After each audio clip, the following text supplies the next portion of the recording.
اور مومنوں کو یہ حسد امت کی ابتدا سے بھگتنا پڑ رہا ہے، اور جس کو نبی علیہ الصلوۃ والسلام کی وراثت سے حصہ ملے گا اس کو حسد برداشت کرنا پڑے گا۔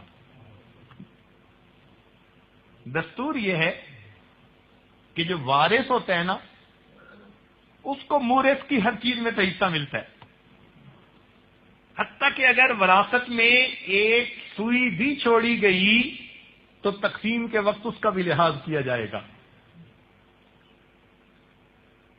تو جب ایک سوئی کے بھی تقسیم کا خیال رکھا جائے گا تو ہر چیز میں سے حصہ ملے گا، تو معلوم ہوا کہ جو نبی علیہ السلام کے کامل وارث ہوں گے ان کو ایسی عداوتوں، دشمنیوں کا بھی سامنا کرنا پڑے گا،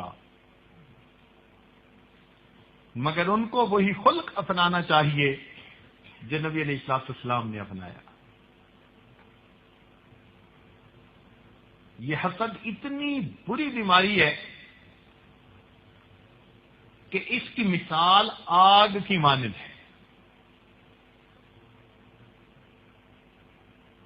یہ ایک آگ ہے جو بندے کے دل کو لگی ہوئی ہوتی ہے، اپنے بس میں وہ نہیں ہوتا بیچارہ، ایک اتاب کھا رہا ہوتا ہے۔ اور یہ شدید کیوں ہے کہ یہ اللہ تعالی کی تقسیم پر اعتراض بنتا ہے۔ اہم یقسمون رحمت ربک، یہ ہیں رب کی رحمت کو تقسیم کرنے والے۔ نحن قسمنا بینہم معیشتہم، اللہ تعالیٰ فرماتے ہیں ہم نے ان کے درمیان معیشت کو تقسیم کر دیا، اور بعض کو بعض پر فضیلت عطا فرما دی۔ تو حسد کرنے والا در حقیقت پروردگار عالم کی تقسیم پر حسد جو ہے اعتراض کر رہا ہوتا ہے۔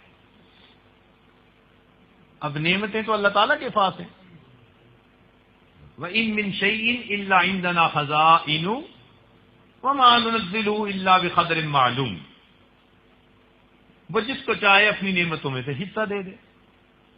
اگر وہ کسی کو نعمت دے تو دوسرے کو جو بری لگے کہ اس کو کیوں ملی، یہ اللہ تعالی کی تقسیم کے اوپر اعتراض بنتا ہے۔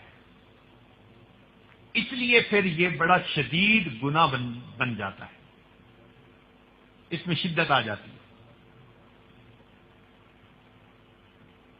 کہتے ہیں نا نیکی برباد گناہ لازم، یہ ایسے گناہوں میں سے ہے۔ نبی علیہ السلام نے ارشاد فرمایا الحسد یاکل الحسنات کما تاکل النار الحطب، حسد کی ہوئی نیکیوں کو اس طرح کھا جاتا ہے جیسے آگ خشک لکڑی کو کھا جاتی ہے۔